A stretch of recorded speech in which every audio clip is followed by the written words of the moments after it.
Very good afternoon, everybody. Post-lunch session is always the most relaxed one, I assume, and we'll try our best to keep it as attractive because it's a new topic. I think very few sessions in India would have been taken on NFTs, and while we have heard this term, my objective here will be, and I thought it was prudent, and which is what we were discussing when we were contemplating who will speak on what, as to explaining on how NFTs are actually minted, created, and transacted upon, because I think that cycle is important to understand before we delve into what are the IP issues involved in that process. And while we have heard that term, many of us, I assume, may not have interfaced or understood or gone through that process of creating and transacting upon an NFT. So I thought I'll spend a few minutes essentially on that. Before we open up, where my colleagues will talk about trademark issues in specific and copyright issues, and then what litigation world over has happened on NFTs in that sense. So NFT is, as ma'am was explaining it earlier, two terms: non-fungible, which is non-exchangeable, any unique property. It could be a book, it could be any painting which has a unique signature to it. And I will use the word signature because that will become the limiter or the differentiator that will define or differ one art from another.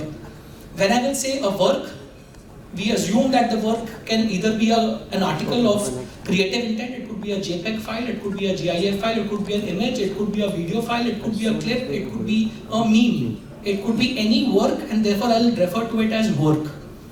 Non-fungible means that it is not replaceable. So it's a unique fingerprinted work which is put onto a blockchain, which is a distributed ledger, in a manner so that there is a token that is given to you in exchange. Now when you go to a NFC platform to buy or transact upon, you don't know whom you are buying it from. You pay cryptocurrency to buy it, and you sell it to obtain cryptocurrencies. As would become evident from my further slides, NFTs are 95% used not for commercial purposes. They are used for transacting on the blockchain that somebody buys it for 1 Ethereum. 1 Ethereum would typically be at this moment about 1.75 lakhs rupees. That is the cost of 1 Ether. So you buy Ether in exchange of actual money in INR. You buy that Ether. In that Ether, you actually transact upon and buy a tokenized, non-fungible work, which could be any kind of work as I had mentioned, and then you can sell it on the same platform. And you can sell it for a higher value, and this is what people use it for monetization purposes. People do not use that image because when you look at it, you will feel as if that I would probably not pay 100 rupees for that image, and that to a digital image. So in 95% of the cases, it is not being used so that you can download it and print it on your t-shirt and sell that t-shirt. That's not the intent in 95% of the cases as of today. Only 5% of the cases is where people would typically buy NFTs to commercialize or monetize it outside the digital space. Most of the cases are transacting it. And that is important for us to understand as to why NFTs have become popular. People buy it for 1 Ether, sell it for 5 Ethers. Then they will buy something for 5 Ethers, then they'll sell it for 50 Ethers. And that is how they make $64 billion for probably one work that was sold across. It is also important to understand that when an Ether is sold, or let me take a step back. When an Ether is created by an author, he mints it on a blockchain, which is that there's a huge ledger which is run across by thousands of servers at the back end, and that is a public ledger. So when you post or when you mint your work on a blockchain ledger and you get that token, there will be an identity of the author that will get fingerprinted in that token itself. So for all time to come, it will become very clear as to who was the author, or at least who claims to be the author. He may not be an appropriate author. Maybe Dr. Agarwal created a work, he emailed it to me, maybe for some marketing purposes, and you download that image, and I claim to be the author and put it on a blockchain. And that, I assume, will be the biggest copyright related issue that will come up. Because when you mint that thing on a blockchain and there is a token in exchange, you don't know who the creator is. You would never see Tarun, Khurana or Dr. Agarwal. You will see EHT1259X. That's the identifier that the blockchain will give that author. So you would never know who the actual person behind it is. Unless obviously then the platform is taken as an intermediary in the suit and they are made to discover or made to identify who the person behind is. But other than that, when you're transacting these tokens, buying and selling these tokens, nobody knows whom they're buying it from or whom they're selling it to. And that is very critical for us to understand. So this is only showing the creation. You have an NFT, the author will have the copyright in that NFT, he will put it on a blockchain, get a token, put it for sale. And then the buyer will essentially buy it, and the buyer will get multiple rights associated with it, like for any other copyrighted work. And that agreement of sale and the agreement of purchase will be through a smart contract. And that is why Ether became such an important cryptocurrency to enable transactions of NFTs. Because Ether was one of the very few cryptocurrencies that had a concept of implementing smart contracts, which means that when you transact, a contract automatically gets created and embedded on the blockchain itself. And by virtue of that smart contract, it will detail out what rights is the seller or the author giving it to the buyer.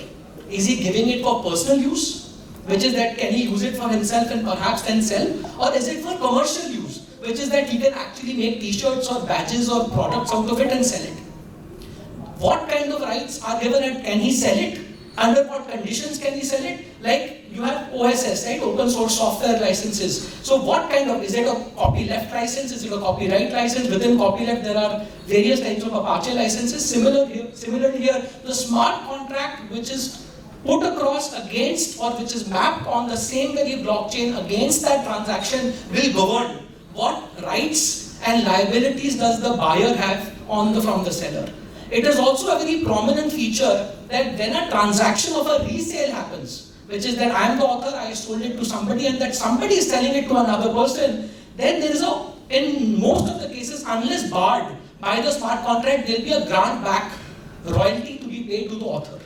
So in typical scenarios, in the largest of the databases, which is called as OpenSea, which is the largest database that enables transaction of NFTs, there is by default a royalty payback of 10% to the author. So I sell it for 100 rupees, that person sells it for 500. So on the 500, 10% of that, which is 50, would come back to the first author. And that will happen for every single transaction that could take place. This is the sum and essence of how NFTs work. I have explained this. It's a slightly tilted view for me, but I'm sure all of you are able to read it. So the person A is an artist who creates the digital artwork. They set up a cryptocurrency wallet. So they will exchange 5 lakh rupees in exchange of certain ether. Using that ether, the artwork is assigned a unique, he will then mint it on the blockchain, will get a token associated to it. This allows the buyers to verify that the work belongs to A. A can enable a function that will pay them a percentage every time the NFT is resold. A signs the artwork digitally, like how a planter signs a canvas to confirm its authenticity. This is a painter, this is forever the link to the artwork, but this is in essence the summary of what I said. So minting as a terminology is basically putting it on a blockchain. You get that token and that token will, so this is the process that will basically enable you to do it. And this is from one of the companies called as NetMask. NFT masks, you basically install MetaMask on your browser, you buy the ethers against INR or USD. This is the artwork that we're looking at. Now there is a value to this artwork. Now buy the desired NFT and transact through smart contracts. And then this is the value that you would see. You pay this and then you become, so that NFT ledger after the purchase will indicate both the things. It will say that the original author is so-and-so, and then the person who's now the new buyer is so-and-so. And then every subsequent buyer will become visible, but not by name, by his identity, which is indicated on the platform. Now this, for example, is another NFT, a simple copyrighted image by the author, and then this indicates what value was it being sold at. How many times it will indicate all of these on the lower half on the right hand side is indicative of how many transactions. So somebody buys it at 1, sells it at 3, 3 guys sells it at 5, 5 guys sells it at, so nobody in practical senses, based on my research, very few percentage of people actually use it to monetize it in any other way but to transact it again for that matter. And therefore they'll put it back on the chain. From the chain, sell it to another party. This I've already spoken about, so I won't really say. It is a digital asset, it has to be unique, not replaceable, and for exchange. We were discussing that because there are colleagues who will focus on both trademark and copyright issues, I thought I must give us very small representative snapshots. I just did a very small search of NFT or non-fungible tokens at the IPO website, and these were the initial results that came in. This is a 2023 patent on the very top. But if you look at these patents, it will indicate that all of these are use cases for NFTs, and that is what companies are filing patents for. So for example, if you are in a metaverse platform, because of the unique identity that your token has, by virtue of that token, you are able to showcase your NFT so that other people can buy it. Similarly, they're using the blockchain and the NFT platform so that everything can be tokenized. We are only talking about a work. Even an invoice can be tokenized and become an NFT. My signature can become a token and can then be placed across. So it need not be a work of art per se. It could be any work. It could be your educational certificate. It could be my 12th grade certificate that I want a unique identity for. Maybe not for the purposes of selling it, but for the purposes of recordal for all time to come. So that if tomorrow a third party wants to refer to it, it can directly and automatically refer to, I'll give them the identifier that this is my token ID, this is the where you can actually go and, like a digital KYC or a centralized KYC, you can put all your documents onto that ledger itself, and for all time to come, because it's a public ledger, anybody will be able to access it. But these are only use cases because that is where you'll be able to get a patent for maybe a way of minting. You could get a patent for how it is transacted upon, till the time you can prove that there is a technical problem that you're solving, either in the healthcare space or in the telecom space and any other application area. I am unfortunately not from this angle able to read it, but these were two claims which are again published against NFTs, and again for very specific application areas. They are not for how a token is generated, but how a document can be tokenized in a manner so that it can solve a technical issue at hand. From an application standpoint is what these are two exemplary claims that I thought I must share across, that there is enough patenting. A simple reference to NFT, even in the abstract, would give us about close to a couple of hundred results just in India. So there is last 3 years or so enough patenting that is going around in this space, but I must say that they're all application oriented. Not in the creative orientation that I've drawn a painting and perhaps putting it and a patent is being filed somewhere around that space. They're using a token for some sort of an actual technical document, and how it can maybe be scanned, maybe be authenticated, maybe used for any kind of verification mechanism, and that's the space in which most of the IPs are being filed. Now these are the potential IP issues. They'll be spoken in detail, but I'll just outline it out that there are definite issues that will come up for authorship, because if I take somebody else's work and that particular person that I take work of is not on an NFT platform, and I put across his work and sell it. Once I've sold it and I've got that money in Ether in my account and I convert it into INR and take it back, there is no way that the original author will be able to do anything about it. Because by that time the loss has already happened and the transaction has already happened. And if you go on YouTube and perhaps look at some videos, numerous such incidents have happened where somebody created it, somebody had commercialized it by his own self, but somebody else, a third party, put that work on an NFT and claimed it to be his own, because you can't see who's actually selling it. So people buy it thinking as if it's the original guy selling it. Freedom to operate, transactional issues, because tomorrow when there will be implications not just on the intermediary but on the person selling it, there will be legal issues corresponding to whether some third party can sell it and what kind of implications that will have. What rights are sold is a very critical issue, because it's not that by default commercial rights are sold. The smart contract will tell you what kind of a license is it. What can you sell it? Can you resell it?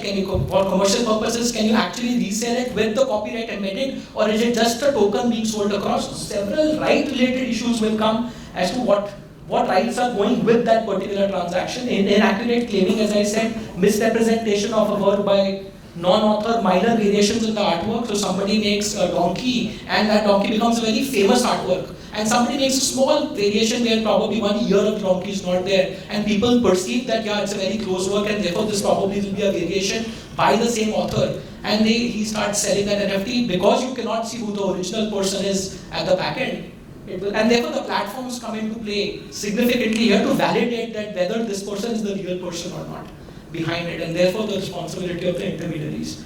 Minor variations therefore could lead to a new work and potentially be protected or transacted through an NFT, and what rights are granted, what rights are retained through a transaction.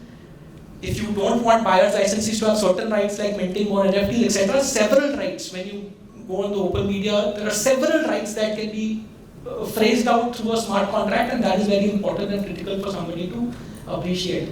as what has been transacted is only the token per se. Whether the copyright embedded in that artwork will get sold, or is it only a license of version of that particular representation of the token, is that what is being transacted? Or is the copyright embedded within it is also being sold across to the buyer, is also a critical issue that will need to be looked into.